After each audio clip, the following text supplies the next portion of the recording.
30 রোজা কোরআনের কোথাও নেই। কোরআন এবং হাদিসের ব্যাখ্যা অনুযায়ী আপনি নিজে একজন মুসলিম না, আপনি তো একজন কাফির।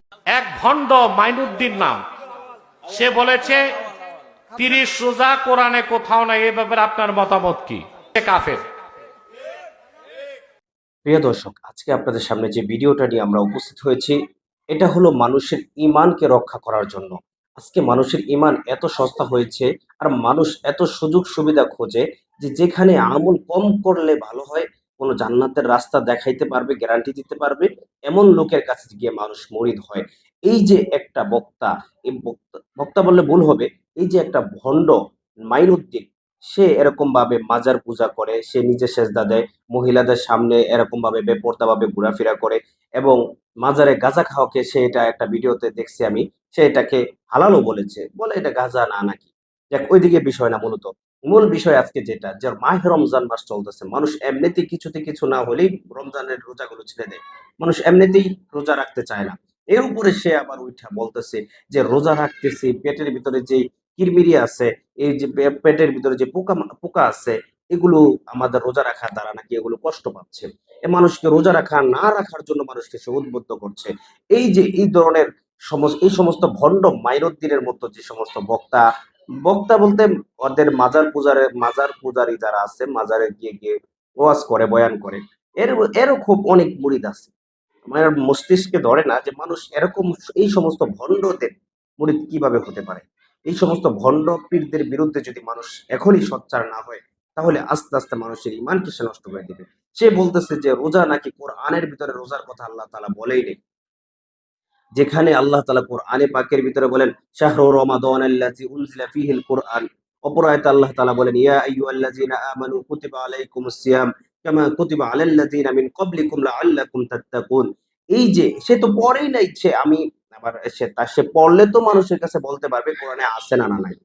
মূলত বিষয়টা হচ্ছে এগুলো তো সে সহিশুদ্ধভাবে কোরআনের আয়াতে উচ্চারণ করতে পারে না, কিন্তু এখানে সে কোরআনকে অস্বীকার করছে, হাদিসকে অস্বীকার করছে। চলুন আমাদের এনায়েতুল্লাহ আব্বাসী সাহেবের কাছে এক লোক এর বিরুদ্ধে প্রশ্ন করেছিল, ওর এই বক্তব্যের বিরুদ্ধে প্রশ্ন করেছিল, শুনে আসছে আমাদের এনায়েতুল্লাহ আব্বাসী সাহেব এর বিরুদ্ধে কি ফতুয়া দেয়, কাফের ফতুয়া তার বিরুদ্ধে জারি হয় কিনা। এক ভণ্ড মাইনুদ্দিন নাম, সে বলেছে 30 রোজা কোরআনে কোথাও নাই। এ ব্যাপারে আপনার মতামত কি? যদি এই ভণ্ড মনে করে থাকে শুধু কোরআন দলিল হাদিস সে না মানে না, তাহলে সে কাফের। আর যদি সে হাদিস মানে, তাহলে অবশ্যই 30 রোজার কথা হাদিসে আসছে, ঠিক না? নামাজের কথা কোরআনে আছে, কিন্তু কোন নামাজ কয় রাকাত এটা কি কোরআনে আছে? এটা হাদিসে আছে।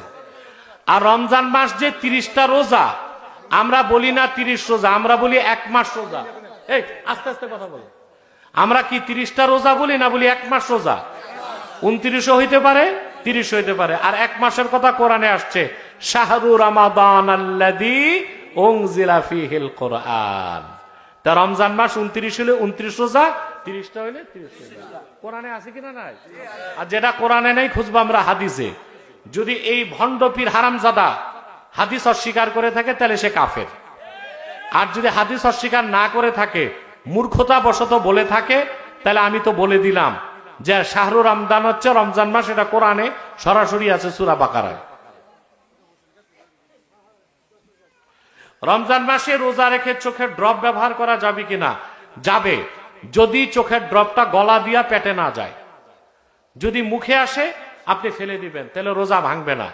কিন্তু চোখের ড্রপটা যদি কোনোভাবে মগজে যায় বা পেটে যায়, তাহলে রোজা ভাঙবে। তবে আমার তীব্র ধারণা, চোখের ড্রপ দিলে বরঞ্চ সেটা মুখ পর্যন্ত আসবে, পেটেও যাবে না, মাথায়।